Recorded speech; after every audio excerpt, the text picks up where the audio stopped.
എല്ലാവരും ഒന്നിക്കട്ടെ ആരും തെർക്കിച്ച് നിൽക്കണ്ടെന്നാണ് ഞങ്ങളുടെ ഇത്. എല്ലാവരും വഴക്കിടണ്ട, ആരും വഴക്കിട്ട് ചേരി തിരിഞ്ഞ് നിൽക്കണ്ടെന്ന്. എല്ലാവരും ഒരുമിച്ച് നിന്നോട്ടെ. ഒരുമിച്ച് നിൽക്കുന്നത് നല്ല സന്ദേശമല്ലേ?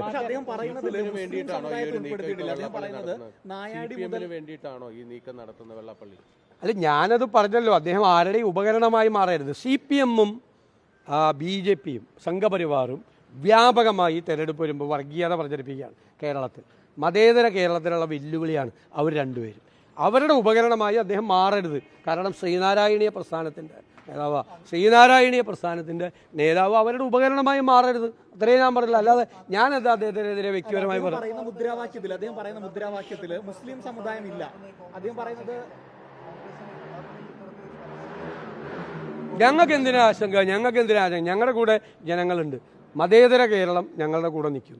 കേരളത്തിലെ മുഴുവൻ ആളുകളും മതേതരവാദികളാണ്. കുറേ സമുദായ നേതാക്കന്മാരും കുറേ രാഷ്ട്രീയ നേതാക്കന്മാരും കൂടി ഇറങ്ങിയിട്ടാണ് ഇവരെ കമ്മ്യൂണലാക്കണം.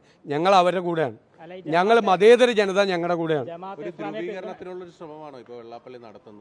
അല്ല, അതൊന്നും ഞാൻ പറയുന്നില്ല. അതൊന്നും അങ്ങനെയൊന്നും നടത്താൻ പറ്റില്ല കേരളത്തിലെ മതപരമായി ജനങ്ങളെ ഭിന്നിപ്പിച്ച് വിദ്വേഷ പ്രചരണം നടത്തി ജനങ്ങളെ ഭിന്നിപ്പിക്കാൻ പറ്റില്ല.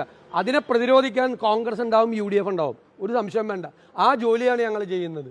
ഞങ്ങൾ വിദ്വേഷ പ്രചരണത്തിനെതിരായിട്ടുള്ള ഉറച്ച നിലപാട്, മതേതരത്വത്തിന് വേണ്ടിയിട്ടുള്ള വെള്ളം ചേർക്കാത്ത നിലപാട് ഉറച്ചു നിൽക്കും. ആര് സംസാരിച്ചാലും ചെയ്യരുതെന്ന് പറയും.